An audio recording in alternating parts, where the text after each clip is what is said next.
Well, good evening, everybody, and welcome to Bloop. My name's Rebecca, and I'm Laura. our motto here at Bloop is that readers deserve to know what they're reading, right? That's our motto. Yeah. Or a tagline, readers have the right to know. Yeah, readers have the right to know what they're reading. And today we're going to review two different books. I'm going to review one that I read and independently of Laura, and Laura's going to read one that she read. Do you want me to go ahead and start talking about that now? Yeah, let's go for it. All right. Well, the book I read is called If He Had Been With Me by Laura Nowlin. And I didn't read it, I listened to it, audio version. And so I don't have a hard copy of the book, but I printed out the cover because I love it. And I know that it's backwards because we don't have the mirror thing.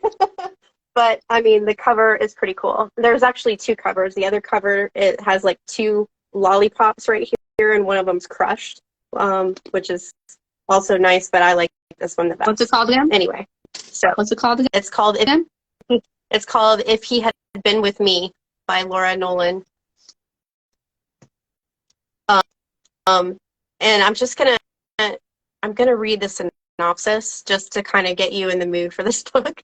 The synopsis doesn't give anything away, but the synopsis reads like this. I wasn't with Finn on that August night, but I should have been. It was raining, of course, and he and Sylvie were arguing as he drove down the slick road. No one ever says what they were arguing about. Other people think it's not important. They don't know there's another story, the story that lurks between the facts. What they do not know, the cause of the argument, is crucial. So let me tell you. So based on the synopsis, I wanted to read this book. Not to mention, I'm in a Facebook group, a romance group on Facebook for books.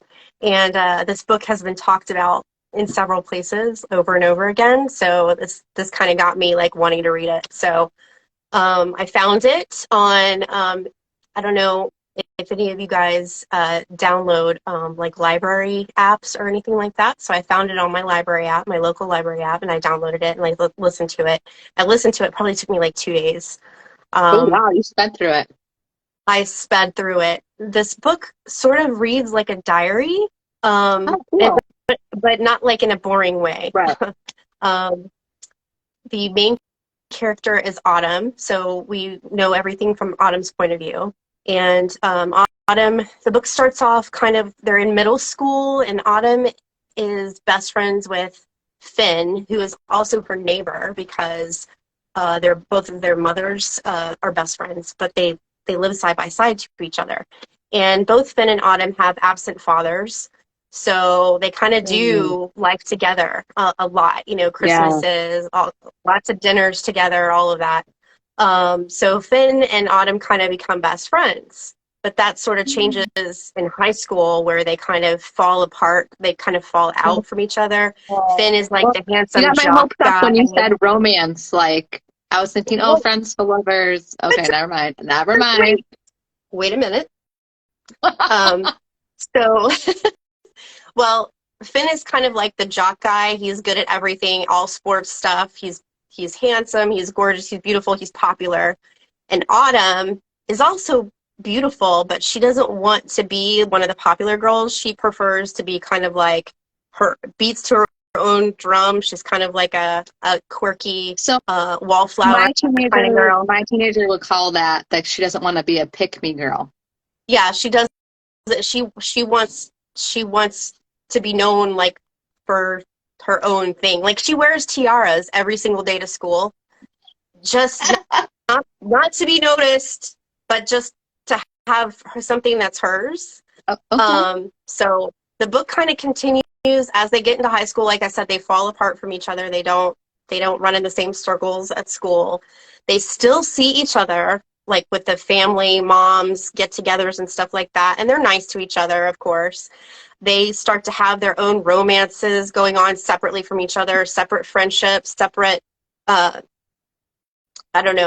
issues with friends, all of that stuff. So I immediately started to kind of feel very nostalgic when I'm reading this book because I'm remembering high school, and she starts to talk about all the social cues that are missed, like the flirting and stuff, and you're reading this and you're like, dude was totally flirting with you, but she misses it. Um, That different was things like me. I that. So definitely was like that in high school. I was like, what are you talking yeah, about? No, we're just talking. yeah, right. So I really liked it, and the book is full of so many great quotes, and I don't want to go into more of what the book is about because you should really read it for yourself.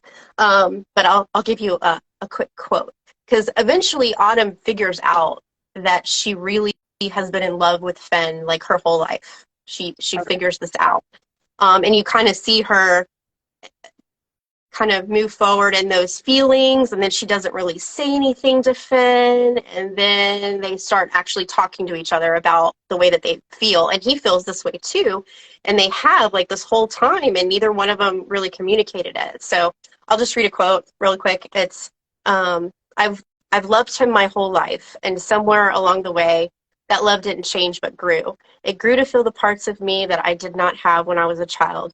It grew with every new longing of my body and desire until there was not a piece of me that did not love him. And when I look at him, there is no other feeling in me. So that was one of my favorite quotes out of this book.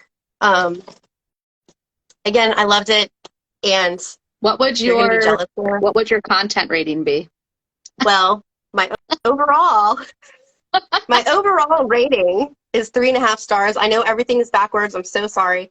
3.5 stars for this book. My overall rating. Um, where is it? My content rating for the book is rated young adult YA 16. So typically, I would say this book is for ages 16 and up because there's adult themes involving alcohol, depression, suicide. Sex is a frequent topic, but there's not a whole lot of sex isn't a centered topic well, it's not centered around sex, but sex is a topic. Right, that's But brought up. when you Yeah. get to the when you get to the sex scenes, there's just a couple, two, I believe, and they're not very graphic in nature, but I mean enough graphic stuff in there to know what's going on. So brief descriptions of sex and sexual acts. No graphic sex scenes. A So few uses of what is the sexual content rating? So the content rating is YA two 2. Okay. two two peppers. Yeah, and few uses of crude language. So there's crude language in there, but very, very few times are they cussing in the book. So, I mean, parents strongly cautioned if you think that your kid can handle something like that a little bit younger, it's up to you. But I would say 16 and up for me. And what else can I tell you? Yeah, content rating, I did star rating. Yeah, that's about it. Overall, I like the book. Like I said, I like the book. I would recommend the book. So So, it's kind of neat. So you like the Little book overall, but 3.5 stars? three and a So half like stars. it's good, but not like It's something. not like the best I've ever read. I don't know that I would remember this book in like 3 months, 3, 4 months. Yeah. It's kind of crushing in parts, you know. Oh, Um, okay. yeah, it can be sad. And people that have reviewed the book in other places that I've read reviews. People are like, "Oh my God, this book tore my heart out." So yeah, I mean, be prepared. It's got some sad parts to it. But like I said, I liked it. I read it in 2 days. So I Okay. mean, or listened to it. So, but I like that. I like the deep emotional stuff. So, um, I'm here for all that. I know you do. I know you do. Okay. I'm not so much me. So what are you reading now, or what are you looking forward to reading next? Right. Currently, I am reading, the Nicholas Sparks book, The Wish. I'm not quite halfway through it. So far, I like it. So I'll be doing a review on that one hopefully next week. Oh, okay. I know your husband's gonna get mad at me for the glare, but He's going to tell you, oh my gosh, I can see your computer in your glasses. No, but I mean, real life here. Okay. Well, that's good. I mean, just to share with our audience, I have, some neurological conditions. And so stress of kind of any sort can kind of trigger me for migraine stuff. So it's very difficult for me to read books that slay me emotionally. So, because it really does like lay me out. You'll cry and then you'll get a headache. Right. And I can get like a bad headache or a migraine and be done the rest of the day. So I'm just like, I got to be careful and pick and choose where I want to put that energy. But yeah, I mean, it does sound really good though. Sounds like a good story. And I wish that there was a book too, because this book kind of it just ended abruptly. And you're like, wait, what? Not like we didn't know what's going on, but it was just such an abrupt ending, and it was sad. And it was just like, yeah. Book 2 would be great right now, it would be really great. Right? Okay. So I read, to move on really quick to what, because I'm trying to keep it. We're trying to be quick about this, folks. Yeah. Trying to keep it time sensitive. So I read a YA fantasy called Hunted by Meagan Spooner.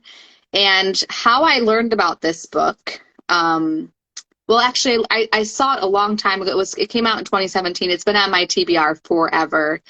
And sadly, when I had first come on to Book Talk, like a couple months later, there was a book talker who was well loved, and this was one of her favorites, and she passed away. And so everybody was doing like a read along in remembrance or honor of their friend. And I thought, okay, I'm going to definitely, I got to listen to this book now. So you showed the cover. So, where did rainbows come from? I don't know if it will let me flip. Oh, there it is. Hunted by Meagan Spooner. Yes. So this one, the synopsis. So it's the Beauty and the Beast retelling. So it says, Beauty knows the beast's forest in her bones and in her blood. Though she grew up with the city's highest aristocrats, far from her father's old lodge, she knows that the forest holds secrets and that her father is the only hunter who's ever come close to discovering them. So when her father loses his fortune and moves Yiva and her sisters back to the outskirts of town, Yiva is secretly relieved. Out in the wilderness, there's no pressure to make idle chatter with vapid baronessas, or to submit to marrying a wealthy gentleman. But Yiva's father's misfortune may have cost him his mind, and when he goes missing in the woods, Yiva sets her sights on one prey, the creature he'd been obsessively tracking just before his disappearance. So deaf to her sister's protests, Yiva hunts this strange beast back into his own territory, a cursed valley, a ruined castle, and a world of creatures that Yiva's only heard about in fairy tales. So it's a world that will either bring her ruin or salvation. Who will survive, the beauty or the beast? So I gave this book a content rating of YA 12+, and there's no spice in it. And actually, I think this book could have been middle grade. I was very close to giving it a middle grade rating because I think the word damn is used once as an expletive. But other than that, the language is super clean. There's not even one reference to sex. There's like a very chaste kiss. There's nothing descriptive except the violence for me. So I know it's a Beauty and the Beast retelling, but I think I was so used to the Disney-fied version that I was a little bit thrown with some of the descriptive acts of hunting and some of the things the beast did. So I'll get to that in a minute. So my overall rating is 3.5 stars because I almost gave it 3, to be honest. And I'll explain part of that in a second. But I went with a half because the writing was really spectacular. The imagery was really great. The story was pretty good, but I got lost a little bit in the plot, and I think part of that might have to do with the fact that it's based on Russian folklore, and I'm not very familiar with it, so some of it kind of went like over my head, and I had a lot of questions that weren't answered. So I kind of met in the middle. As a mama with a teenager, it was very nice to have a book that didn't have like super graphic, you know, sex, drugs.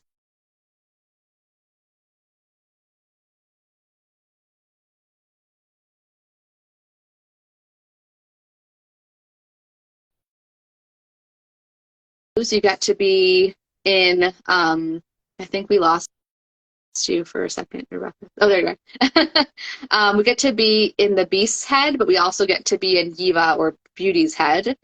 And I like the magic system. I really like that there was a relatively strong female character. She was not afraid to cry. She was fiercely loyal and caring.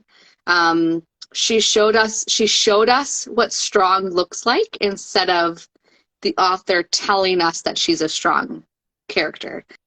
Sometimes I get that a lot when we try to have like Ron. Sometimes he was commenting that he could read what I am because of my glasses, but I have to have my Thera specs. Okay, anyways, so one of the pet peeves I have when I'm reading books with strong female main characters is if the author has to keep telling us that they are instead of showing us that they are. So there were a lot of things that were well done, but just kind of weren't my cup of tea. Like, for example, there was pretty descriptive scenes of like killing animals and hunted animals. That wasn't really my cup of tea. There was like this innate desire to kill in Beauty and the Beast, and I was like, that's interesting. Also, both of them have a desire to kill. Like she just had this desire, like this bloodlust, and I'm like, what is going on? I don't get it. Like if it was described more as like revenge for her to avenge her father's death, yes, but it kind of seemed like it was portrayed more. Ziva's asking the title again. It's called Hunted by Meagan Spooner. So anyways, the whole idea of captor versus captive thing could be a little tricky, right? You know, Stockholm syndrome, all of that. Yeah. So I think they did. I think that Meagan did a pretty good job, but it was a little dark for me. The Beast does actually physically hurt Beauty sometimes, and I was like, I just wasn't a total fan. Was there a romance at all, or you said there was a chaste kiss? So it was there is some slow burn romance, but it didn't quite get there for me. To me, it was more of like this mutual understanding, like friendship, like we're kind of similar and we just kind of fit, I guess. So there was no like, it made it really difficult to ship them when he's like physically hurt her. So I was is he like, a shifter? No. So no. He's human? I don't want to spoil anything. So anyways, and I think part of what was hard for me to ship them too is because he really is portrayed like a big wolf. I know, it was just difficult for me to ship them. Anyways, I'm not sure if it was meant to be a secret, but I predicted some of the things about the Beast right away too that I don't want to share now in case you don't predict it. And I'm also not quite sure if there was like a happy ending in terms of what I want from a happy ending. So that's hard for me because you know me, I love love. I love romance novels because of the happy endings and all of that. So anyways, the main plot point, the curse, was not fully explained to me, and I'm still confused by it. And I really think that is because, as I said earlier, that it's really heavily draped in the Russian fairy tale folklore, and I'm just not familiar with that. So I wish there was a little bit more of an explanation for that. But anyways, like I said, because of the really good imagery and the world building and like the characters were great. There will be an even more full review up on the blog later. I go into like more description about characters and plot and world building and all of that. But yeah, 3.5 stars. So I wanted to love it. I really did want to love it. And I'm sure there's lots of people who will love it who like a little bit more of like a darker, edgy, like, I don't want to call it edgy. I just don't get off, like, it's not my cup of tea to like talk about so much blood and animal guts and like just really descriptive hunting and animal. The fact that he hurt her is like kind of it wasn't terrible off-putting. but it made it more realistic because because it's truly a beast. But it was hard for me. I don't know. Yeah. That was hard. I can see that.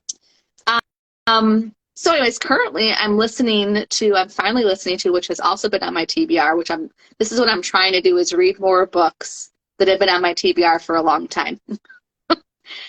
So it's called Spinning Silver. Is this your New Year's resolution? No. I'm just trying to be better, but it's called Spinning Silver by Naomi Novik. And I'm going to flip it really quick too. I tried to get book club to read this one, but I remember that being on our list. We're also in a book club together, so this one is a Rumpelstiltskin retelling. So I'm like, okay, I don't see a lot of that, and it has really good reviews. So I'm like, okay, and it's been on my TBR it's been on my TBR probably for like 3 or 4 years. So I'm like, I got to get to it. Cool. And then I'm also trying to challenge myself in reading some more nonfiction, a little bit of nonfiction, not crazy, but I'm trying to, because I'm a writer, so I want to write a nonfiction with my husband, and so I just think it's good to do a lot of reading in the genres that you plan on writing in. So I just finished listening to M is for Mama, which was really good, and I forgot how to say her name. Abby Halberstadt? I don't know. It was good. And then this one, Lisa TerKeurst, Good Boundaries and Goodbyes. Oh yeah. I want to read that too. Yeah, it takes me a really long time to read physical copies because of this whole situation. But I felt comfortable buying this one because to me, it's like a thing you study. You take your time with it and you really process and like put into practice. So I will be, for the next like 7 things we do, I might still be talking about this book because it will probably take me months to read. So I mean, I'm still reading her book, Forgiving What You Can't Forget. So I'm still reading that. I have the study guide, and I don't have the physical book because what happened was really strange. I went to order the physical copy of the book so I could make notes and stuff like that. Yeah. But what I got was the study guide. So I was like, okay. So I still have the Audible though. So I'm listening to the Audible and I'm doing the study guide, and then there's YouTube videos. Yeah, there's YouTube videos that you can look up and you can see her talk about it. So, but it's taking me a really long time. Yeah. So, like literally, like I say, probably like, I don't even know, because we're trying to do all the things, guys. We are. Rekka's a business owner. She has another business outside of this. She works full time. I'm an author. I got a book I'm trying to get published out by March, and we're doing this podcast, and I'm a homeschool mama. So there's just lots of irons in the fire.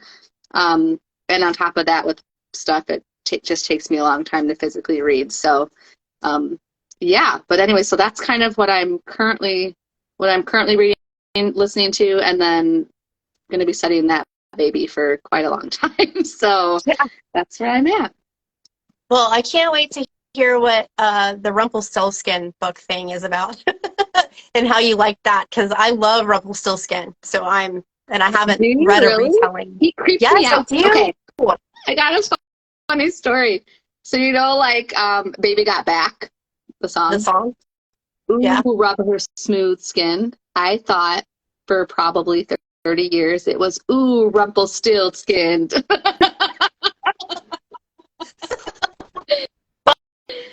can see that. I'm a nerd. Don't ask me. It does not fit in the slightest. But I just, your child brain hears Rumpelstiltskin, and that's what it is for 30 years, and you don't question I can see it. I can see it. I mean, yeah. I think one of the words right after is baby, and like he steals babies, so it just made sense to me. So yeah, he does. We'll just like hold me closer, Tony Danza instead of Tiny Dancer. I mean, like there's so many song lyrics that have been just hijacked. So true. So true. Yeah. Yeah. Well, guys, this brings us to the end of our little our book talk. Week review. And we're going to be here next Thursday at 9:00. So tune in again. If you like what you see, let us know.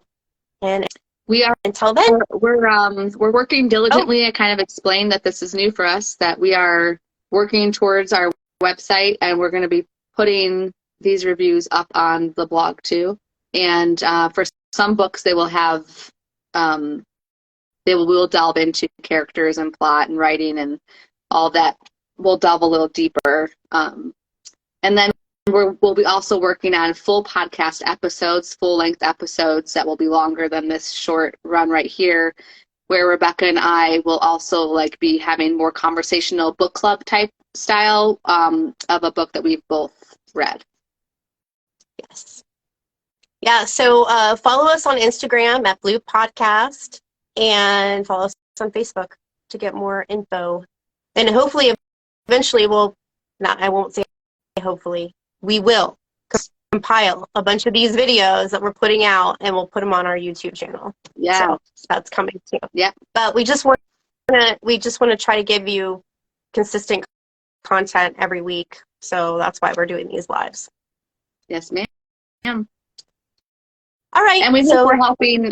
Part of our review system, I hope that you were able to see, is we do it a little bit different. We are giving content ratings, not just reviews, and that is to help you readers. We said it in the beginning that readers have a right to know what's in their books, because what some people enjoy, others don't, and what some people can handle, others can't. I shared earlier, for physical reasons, I can't handle a lot of high intensity, emotion filled books at this time. Other people, past traumas, they can't handle certain elements to stories. And we just kind of found that trigger warnings were great, but they also tended to spoil the story to some extent. Mm-hmm. So we felt to help parents as a guidance system too, because it's not easy to review books as fast as your kids can consume them. So we hope that you kind of caught that and saw that we tend to do things a little bit differently here, that we are hoping to make finding your next read a little easier through not only our review, but the content rating. Yes. So tune in next week where we're going to talk about 2 completely different books. Hopefully the ones that we just talked about will be done with. I hope to be finished with The Wish, and Laura, you need to get on that Rumpelstiltskin thing. I'll try, and if not, it'll be the week after, but I have quite a few other books to talk about too, so fun times. Yes. All right, guys. Have a good night. We'll see you next week. Bye.